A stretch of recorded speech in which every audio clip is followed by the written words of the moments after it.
Dios les bendiga. Una vez más, compartiendo la palabra del Señor Jesucristo por este medio de comunicación. Hoy vamos a hablar de un tema importantísimo, los dos mundos. El mundo físico y el mundo espiritual. Dos mundos paralelos que se relacionan entre sí. Entremos en contexto.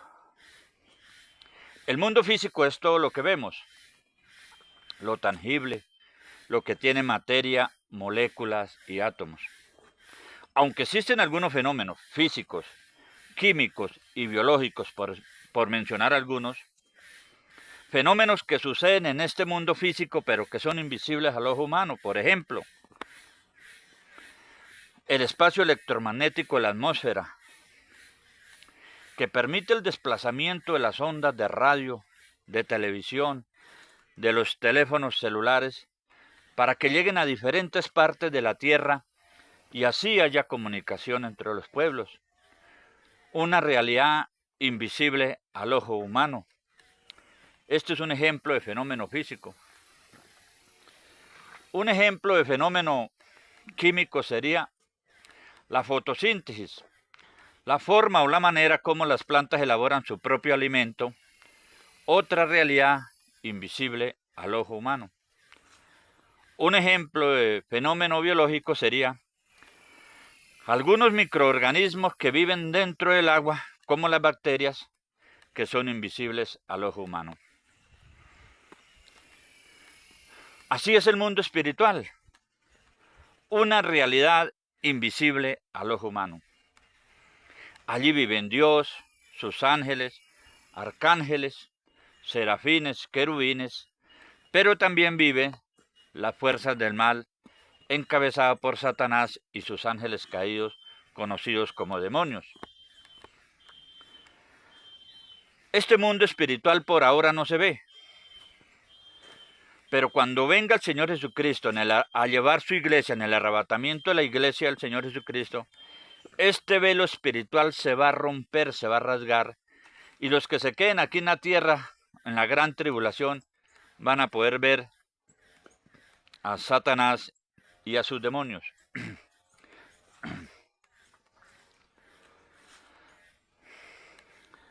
El apóstol Juan, en Apocalipsis capítulo 12, versículo del 4 al 9, nos dice que él vio descender, o que Satanás fue expulsado de los cielos a la tierra, y con él arrastró una tercera parte de las estrellas conocidas como ángeles caídos o demonios. Aquí el apóstol Juan, en Apocalipsis, nos demuestra o nos certifica la existencia del mundo espiritual con las fuerzas del mal guiadas por Satanás y sus demonios. Ahora, el apóstol Pablo, en el libro de Colosenses capítulo 1, versículo 16, nos dice que por el Señor Jesucristo fueron creadas todas las cosas, visibles e invisibles. Aún una vez más, el apóstol Pablo certifica la existencia de un mundo espiritual, en el cual fueron creadas todas las cosas, visibles e invisibles. Ahora, el apóstol Pablo, también en el libro de Efesios capítulo 6, versículo del 10 al 12, nos dice que no tenemos lucha contra carne y sangre, sino contra principados, potestades, gobernadores y huestes espirituales de maldad, gobernadores de las tinieblas y huestes espirituales de maldad. Aquí el apóstol Pablo nos está mostrando dos verdades absolutas. La primera, no tenemos lucha contra carne y sangre. O sea, si usted tiene esta carne, esta sangre, este cuerpo atada a los pies de Cristo, pues usted no va a tener lucha contra carne y sangre, porque dentro de usted está viviendo el Espíritu Santo. entonces dentro de usted se va a reflejar el fruto del Espíritu Santo: amor, gozo, paz, paciencia, benignidad, bondad, fe, mansedumbre, templanza. Pero si usted es una persona que tiene lucha contra carne y sangre, es porque usted le ha abierto las puertas al enemigo, las puertas de su corazón al diablo, para que viva dentro de usted con sus demonios y sean ellos quienes guíen su camino, su andar, su actuar, su pensar, su caminar, su decidir. Entonces, usted sí tiene lucha contra carne y sangre, por eso es que usted está diario en disgustos, en discordias, en problemas, como dicen por ahí, diario en guerra, porque su vida está siendo gobernada por Satanás y sus demonios. ¿Se acuerda lo que nos dice el Evangelio de Marcos 5, de Lucas y de Mateo acerca del endemoniado Gadareno? Que dentro de él vivían legiones de demonios. Así es una persona que está siendo gobernada por las fuerzas de Satanás. Está llena de legiones de demonios. Por eso es que usted no tiene paz en su vida, no tiene tranquilidad. Ahora, si usted vive de pecado en pecado, de transgresión en transgresión y desobediencia a la palabra del Señor Jesucristo, pues hay una sentencia condenatoria sobre su alma, de la que habla Ezequiel, capítulo 18, versículo 4. El alma que pecare, esa morirá. Entonces, no sé cuáles sean sus pecados, puede ser muchos o puede ser, no sé, uno solo, pero con uno solo basta, con un solo pecado basta para que su alma esté condenada al infierno. Ezequiel 18:4, el alma que pecare, esa morirá. Esa sentencia condenatoria, si usted, o le hago esta pregunta mejor, ¿quién va a pagar por sus pecados? ¿Usted mismo va a pagar por sus pecados? Si usted mismo va a pagar por sus pecados, esta sentencia condenatoria le dice que su alma está condenada al infierno. Pero si usted hace un alto en el camino, hace una reflexión acerca de su forma de actuar, de pensar, de decidir, de caminar, y reconoce que está viviendo en transgresión de la palabra del Señor Jesucristo, usted puede pedirle perdón al Señor Jesucristo por sus pecados. Pueden ser muchos o pueden ser pocos, pero con un solo pecado basta para que su alma esté condenada al infierno. Entonces, si usted le dice al Señor Jesucristo que si usted confiesa sus pecados, si arrepienta de sus pecados y recibe al Señor Jesucristo como su Señor y Salvador, inmediatamente llega a vivir dentro de usted el Espíritu Santo. Usted es sellado por el Espíritu Santo. Reconoce al Señor Jesucristo como su Señor y Salvador y cree en el Evangelio de la salvación, es salvo usted y su casa. El Evangelio de la salvación es reconocer que Jesucristo, que el Señor Jesucristo murió por mis pecados, por sus pecados y por todos los pecados de la humanidad. Inmediatamente sus pecados son perdonados. Dice la palabra que si sus pecados son tan rojos como el carmesí, llegarán a ser como blanca lana.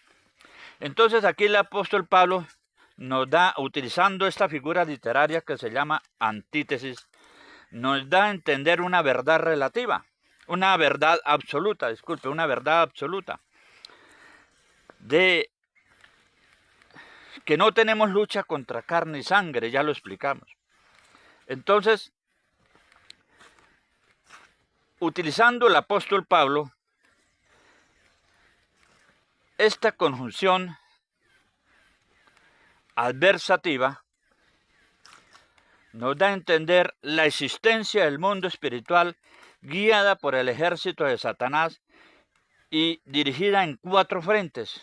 El primer frente, los principados de las tinieblas. ¿Quiénes son los principados de las tinieblas? Son los generales de Satanás. Son los que gobiernan una nación, un país.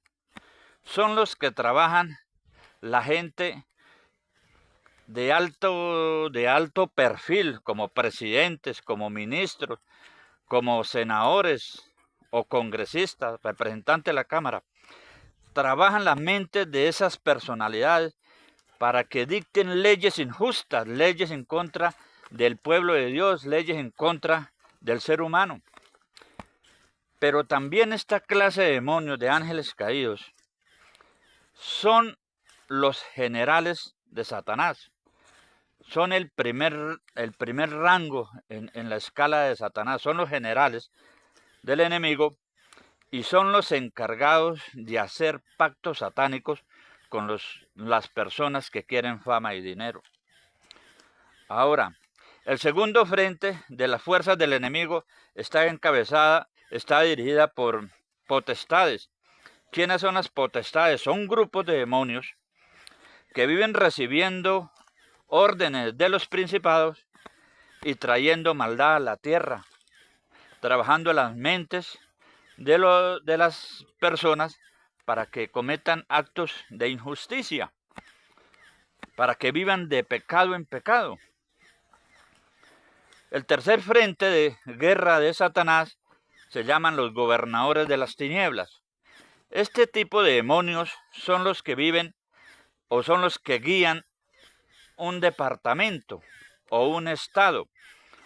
Este tipo de demonios trabajan las mentes de las personas o los mismos gobernadores territoriales para que apliquen la injusticia en el ser humano.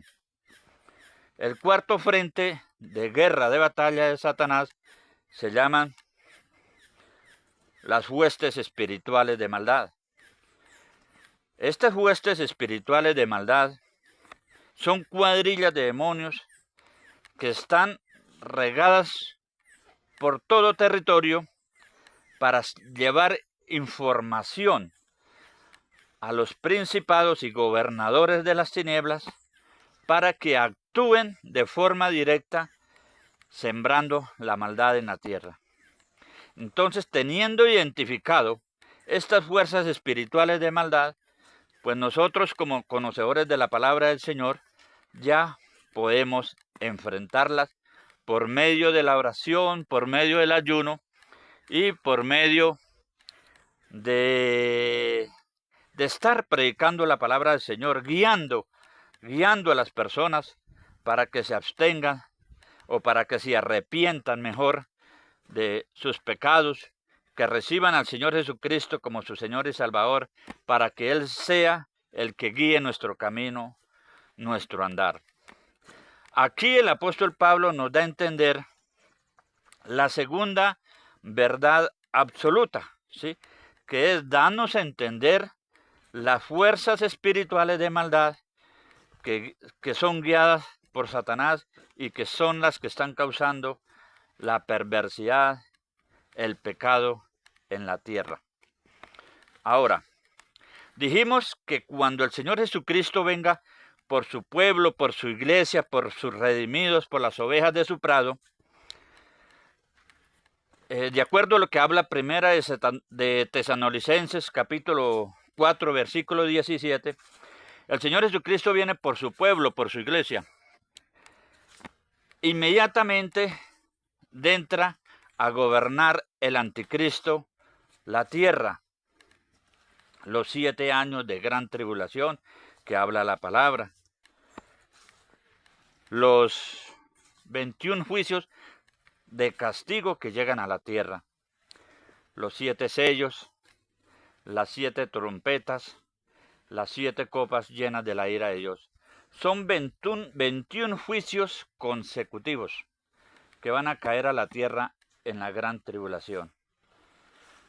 Ya el pueblo de Israel, que no creyó en el Señor Jesucristo como su Señor y Salvador, tiene que pasar por esta prueba tan dura. Entonces, cuando el Señor Jesucristo venga por su pueblo, por su iglesia, a recibirlo en las nubes, porque una cosa es el arrebatamiento de la iglesia del Señor Jesucristo y otra cosa es la segunda venida de nuestro Señor Jesucristo. En Primera de Tesalonicenses capítulo 5 versículo 4 nos dice: mas vosotros, hermanos, no estáis en tinieblas, para que aquel día os sorprenda como ladrón en la noche. La iglesia de Dios no está en tinieblas. Los que están en tinieblas es el mundo, porque está en pecado. La iglesia de Dios va a ser advertida de este suceso, porque dice el profeta Amós 3:7, no hará nada el Señor sin que sea revelado a su siervo, a los profetas. El Señor no va a hacer nada, porque esto es un secreto de Dios. El arrebatamiento de la iglesia del Señor Jesucristo es un secreto de Dios. Entonces el Señor va a revelar, va a mostrar, ¿sí?, a sus siervos, los profetas, ¿sí?, cuándo va a ser el arrebatamiento de la iglesia del Señor Jesucristo. Pues no hará nada el Señor sin que sea revelado sus secretos a los siervos, a los profetas. Ahora, dice 1 Tesalonicenses capítulo 5, capítulo 5, versículo 4, mas vosotros, hermanos, no estáis en tinieblas, para que aquel día os sorprenda como ladrón en la noche. Entonces la iglesia tiene que estar en oración, en ayuno, en predicando la palabra del Señor, para que ese día del arrebatamiento de la iglesia, el Señor nos halle digno para irnos con Él, como lo dice la palabra del Señor. En Apocalipsis capítulo 3, versículo 3, pues si no velas, vendré sobre ti como ladrón y no sabrás a qué hora vendré sobre ti. Entonces aquí el apóstol Juan nos da a entender que la iglesia tiene que estar diario en oración, en ayuno, en comunión con el Señor Jesucristo, para que ese día que va a venir como ladrón en la noche no nos sorprenda. Va a sorprender al mundo, porque el mundo vive de pecado en pecado, de transgresión y en desobediencia a la palabra del Señor Jesucristo.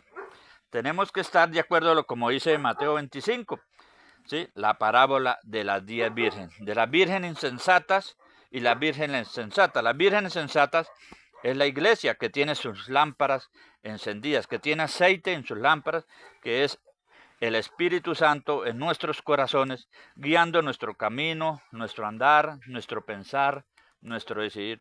Y las vírgenes insensatas es el mundo, porque no tiene aceite en sus lámparas. Saben de la existencia de Dios, de nuestro Señor Jesucristo, pero no creen que algún día el Señor Jesucristo va a venir por su pueblo, por su iglesia, por sus redimidos, a llevarlos a la boda del Cordero, y también no entienden o no quieren entender de lo que le espera a la tierra acerca de la gran tribulación. En 2 Tesalonicenses capítulo 2, pues no vendrá sin que antes venga la apostasía y se manifieste el hombre de pecado, nos dice el apóstol Pablo aquí en 2 Tesalonicenses. Pues no vendrá sin que antes venga la apostasía y se manifieste el hombre de pecado. Pues la apostasía ya está en la tierra, ¿sí? Ya vemos cómo se está persiguiendo la palabra del Señor. En algunos lugares no se permite que se predique. Ya la palabra del Señor ya es ofensa para muchos. Ya la palabra del Señor está en desobediencia en el mundo. Ya el mundo la desobedece, ¿sí? Solamente la iglesia está... la iglesia del Señor Jesucristo está en común acuerdo con el Señor, con el Espíritu Santo de Dios, y vive predicando su palabra, advirtiéndole al mundo de lo terrible que le viene, de los castigos terribles que van a venir a la humanidad si no se arrepiente. Será la angustia para Jacob. El pueblo de Israel tiene que pasar por esto tan tremendo. Solamente el israelita que se arrepienta, que reciba al Señor Jesucristo como su Señor y Salvador, va a ser salvo. Bien, mis estimados amigos y hermanos en Cristo Jesús, la intención era darles a conocer y a entender acerca de unos temas que muchos desconocen y que son pocos los que predican acerca o hablan acerca de estos temas. La invitación es a usted, mi estimado amigo, a que se arrepienta de sus pecados, a que se arrepientas de la transgresión y desobediencia a la palabra de Dios. Porque el camino ancho es un camino de muerte, es un camino de perdición, es un camino que lo lleva a la muerte de su alma. Pídele perdón a Dios, arrepiente de sus pecados, arrepiéntese de las transgresiones y desobediencias a la palabra del Señor Jesucristo. Recíbelo como su Señor y Salvador, porque Él murió en la cruz por los pecados míos, por los pecados suyos, por los pecados de la humanidad. Él nos limpia con su sangre preciosa de toda mancha de pecado y nunca más, dice la palabra, que nunca más se vuelve a acordar. Recíbelo como su Señor y Salvador y será salvo usted y su casa. Dios le bendiga grandemente.